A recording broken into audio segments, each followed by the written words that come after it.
I'd like to welcome everybody to the special meeting of the Common Council of River Falls, September 19, 2017. First thing we'll do is stand and say the Pledge of Allegiance.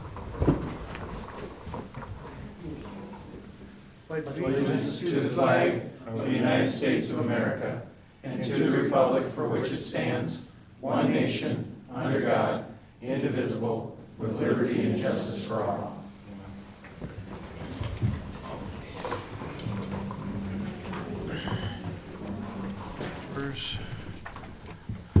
Okay, Christie, can we have a roll call, please? Bierstead. Here. Bjort. Here. Downing. Gagne. Morset. Here. Odine. Here. Watson. Here.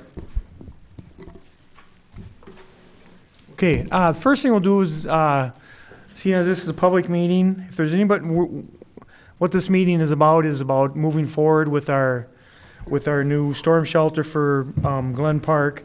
So if there's anybody in the audience that would like to stand up and talk about this or has any questions, now would be the time.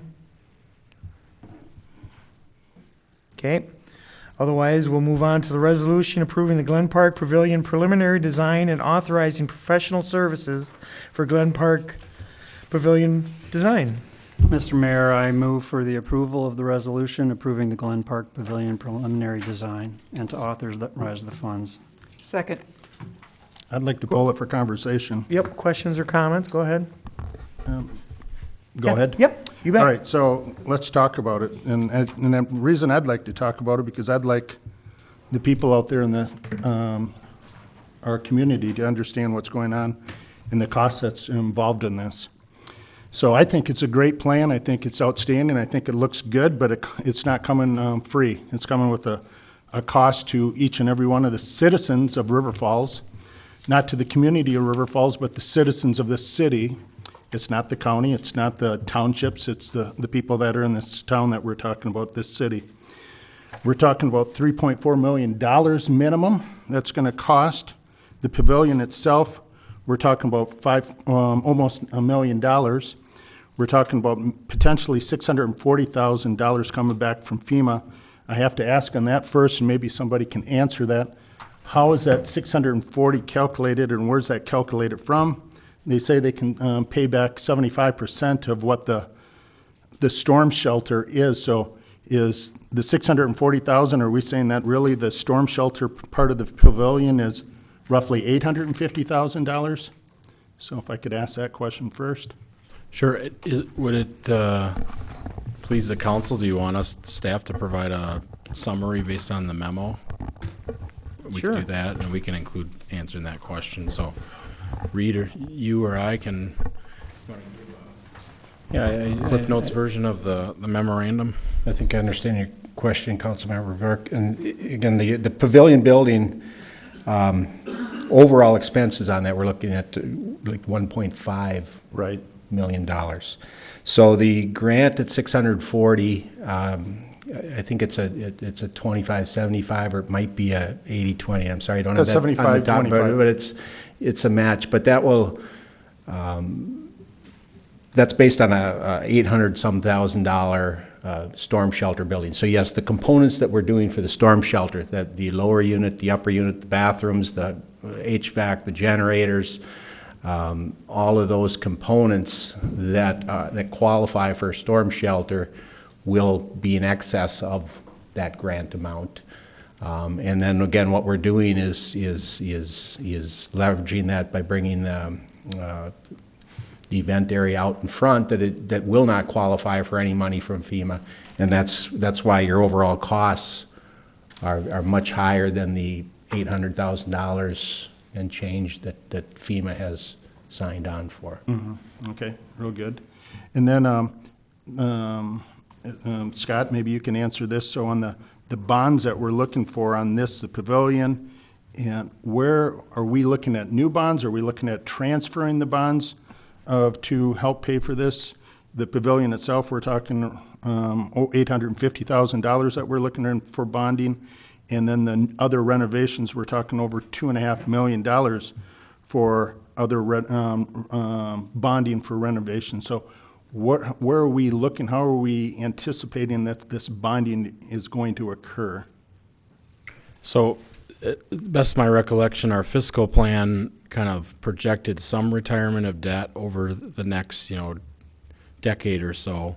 And we use that in part to understand what the impact of some of these types of projects would be. So we've got the Glen Park project, you've got a number of other streets, bridges, other things funded with the general fund, potentially like police department. So in a macro sense, my best recollection is that there's a portion of this GO notes that I guess you could say that there's corresponding retirement and general obligation notes. To be clear, the Glen Park project, so with the $4.2 million budget, to the best of my recollection, there's a understanding that we're increasing general obligation debt to do these projects. In other words, can we simply retire, do we have a payment for general obligation debt of $500,000 that we're making now that's going to go away, and then the pavilion or the project comes in with $480,000 or $500,000 and we swap it? That is not the case. Looking at the long-term fiscal planning, there still was in the neighborhood of $1 million, as I remember. That's kind of new. Now, there's a couple of things that help with that or that can offset that as a potential increase in taxes. So I think we make the assumption in our fiscal plan that there's an increase in need for funding based on that. But we got a couple of good things going our way that we've talked about in those fiscal plans. One is growth. So as net new construction comes on and there's additional growth, then there's additional levy that we kind of we haven't planned for. We're not saying, oh, we know that's in the bag, so we're going to get it. So we get growth above our projections. That provides new levy capacity. So obviously that doesn't mean we're not spending more money. It just means that the existing residents, so to speak, aren't having to see an increase in that. The other thing is we've had pretty good results on our budget to actual expenditures, meaning we've been good stewards, we think, of the dollars that have been allocated, meaning the council's agreed on a budget and said this is how much we're willing to spend for the package of services that you're going to provide us. Staff then goes out and implements that on a day-to-day basis, and we've had consistent year-over-year results where we have fund balance. So we've not spent all the allocation for that year. What we've been doing pretty consistently is paying down debt. So if we can keep accelerating the debt payments ahead of where we projected this couple years ago, if we can continue to see growth in the taxable valuation, the impact is minimal.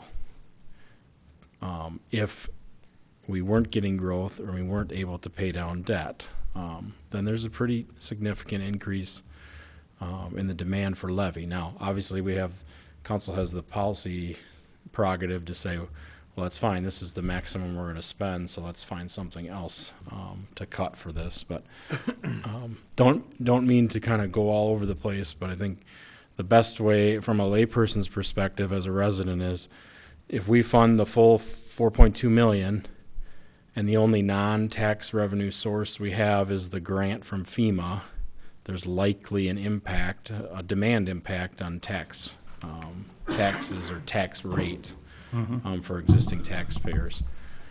If we identify additional funding partners, if we can continue to see the growth that we've seen, and if we can continue to pay down the debt, I think there is we're going to be pretty happy about the limited impact of doing that 4.2 project. Now, the wild card out there is perhaps the council doesn't want to do $4.2 million with the projects, or perhaps it wants to do more than $4.2 million with the projects, and that certainly is within your prerogative and has some impact too. So it's in your hands, so to speak. But based on the fiscal plan, I think we're in pretty good shape to afford the $4.2 million estimate with the grant. I will say that in context of our overall funding, the Pavilion project is reasonably close to what we projected in the overall master plan as far as a percentage of the whole project and as far as how much in real dollars, but I think it's also safe to say that it's a little bit higher in overall flat dollars. I don't know, Reed, if you've got, I would suspect we were in that $1.3 million range when we talked about this in the bigger scope, and now we're moving to the $1.5 million The range. safe room was not really part of the master plan. You won't read about a safe room in the master plan. There was a plan for the park building, and off the top of my head again, I think it's in the $800,000, $600,000 to $800,000 range. That tacked on to the FEMA safe room money, gets you to about the 1.4. There's no, the building, and in general, most of the components, as we're getting into more detail with this preliminary design, the master plan numbers are looking a little shy on many of them. Some of them, they're pretty close. The splash pad actually is pretty darn close, and we're going to be coming back at you with those. But, I think the question on this building is, when you start scoping out, if you want the size of the building, the usable area, the number of people that can use that event space, and you want a building that looks like something that you're going to be proud of for the next 70 years, that's what we've tried to do is really tie those things together, not just deliver not completely focus on how cheap we can make this square footage, the 1,200 square feet of space. So It is beautiful, no doubt about it. Let me ask some other questions if I could. So, Scott, you mentioned fundraisers. How are we doing with looking for fundraisers? I think most people realize that Glen Park has always been a community park and not necessarily a city park. The park was originally bought, the land was bought by from the Powell brothers. You look at most of the equipment, the zoo that we had down there at one time was from the Lions Club. The playground equipment we had was donated and bought by J.C.'s and Moose Lodge. And the lodge that we used to have there was built by the Moose Lodge and the Lions Club. So everything that was really built there at one time was not just from city tax money, but was from communities, people from outside, from the townships, from the county, from other organizations that were adding to this. And I really feel guilty if we're saying, City of River Falls, you being one of the 15,000 people, you're responsible for this community park. And unless we're looking at, and we want to be non-inclusive and say, no, it's just a city park and you can look at it, but it's just our park. So how are we doing on looking for helping people to help with fundraising? We've had limited effort in fundraising. We've been focusing on getting the concept, some agreement on the concept and identifying what the components would be before we spent a lot of time on that. We have a couple partners in the community that have indicated an interest. We think we might have cultivated some individuals during the Glen Park master planning process, but we have, not that I'm aware of, we haven't cultivated specific partners to fund individual components. But I think it's very fair to say that the Glen Park master plan will not become a reality in its totality without significant efforts, again, on the part of the community. So the city, even if we didn't raise another dollar and the city said our budget is $4.2 million, we're still, $4 million to $5 million short of realizing kind of the full Glen Park master plan. So I don't know if that answers your question, but we're not at the stage yet where we're doing a lot of cultivation other than our normal networks of people generating enthusiasm. That's the stage we're at right now. Okay. that is something that we asked for, from the architect as they work through this, was to identify those components that really would be conducive to, say, naming rights. Again, if the Rotary wanted to just put up money for a component, and just received that today from Amanda. And that's why we're not coming at you with the full master plan here for the park, because we know when we come at you, we've got to lay that out, and we've got to say there's interest. I know Amy's had multiple discussions with different groups. Again, there's interest out there. we felt it was going to be better to be able to lay out this vision of a preliminary plan for the park and some realistic dollar amounts and interactions and where they would be and how they might look, and go to them then, and we'd be more successful. So that's what we're ready to do that here over the next couple months. And that's you're not going to see that recommendation for a couple months at least, And Jeff, because if we I need could- to do that. I'm sorry. If I could just make a quick comment, I'm a member of Rotary in town, as is Diane. We've had Amy at our meetings. We've had a lot of discussion about how we participate as a Rotary Club. We are prepared to participate in some form or fashion, but until the club can understand, frankly, some price tags and what that might be and where those price points are, like Reed was saying, we're committed to it in a general sense, and when we sort of get the menu, we'll be part of that participation. I think the other thing to recognize is and his name escapes me now. We had a generous donor who paid money to redo the pickleball courts.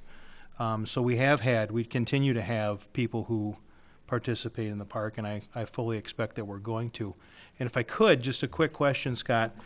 I'm reaching back in my memory, which is always dangerous, but didn't at one of our budgeting meetings, we have a discussion about a sinking fund for the parks in anticipation of this project?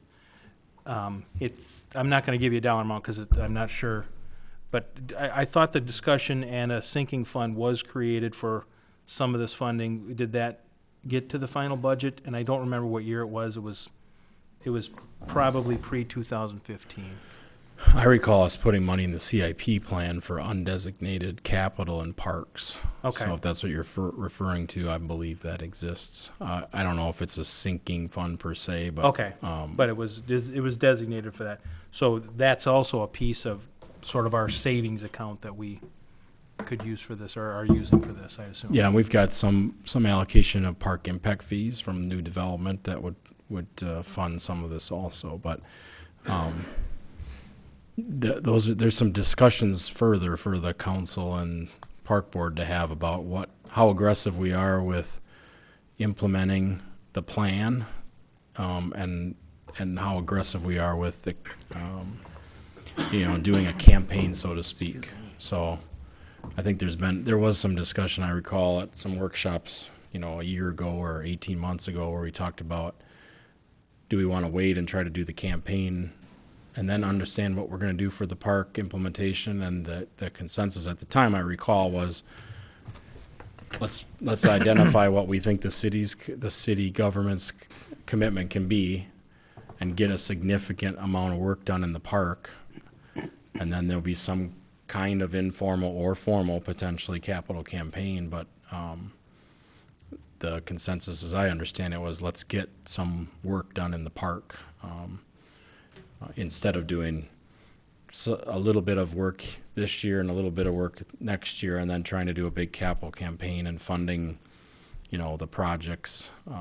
So that's how we're proceeding at this point, is trying to get some significant oomph with basically the city paying for the initial oomph, and then trying to find a way to bring in partners to get the full vision fulfilled. If I may jump in. Hang on one Go second. ahead. I think Diane. Yeah, I had a couple comments. First, just to remind the people who are watching, in particular, what we've got in front of us is just a small piece of this multi-part puzzle. We're approving hiring ISG for professional services to develop the final design of this pavilion. So that's all that's in front of us tonight. We've had a lovely presentation about what the pavilion will look like. I want to give a lot of credit to our staff that has helped get this FEMA grant that is going to make our tax dollars go so much further, and also provide a storm shelter for people who use the park. I think this pavilion is going to be a centerpiece of a park. I think it's going to generate a lot of interest in using the park, and generate a lot of interest in helping make Glen Park more beautiful and more useful. River Falls has historically and currently been very good about investing in infrastructure. We're spending a significant amount of money on the north sewer interceptor, a lot more than this. But I see this as part of the infrastructure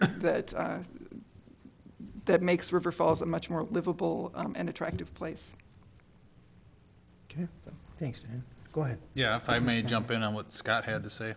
I was involved in those conversations on a previous council, and I do recall that I had some concern about the 4.2 price tag, $4.2 million price tag on that, and was interested in capital campaigns at the time due to a lot of the costs. And I think we had a lot of discussion through workshops and through joint meetings and came down to a $4.2 million agreement that the city would take on the initial investment of that. And I think ISG and the staff have done a great job of putting together a pavilion that could be quite functional and beautiful for what Reed said, 70 maybe plus years, if we can get that out of it.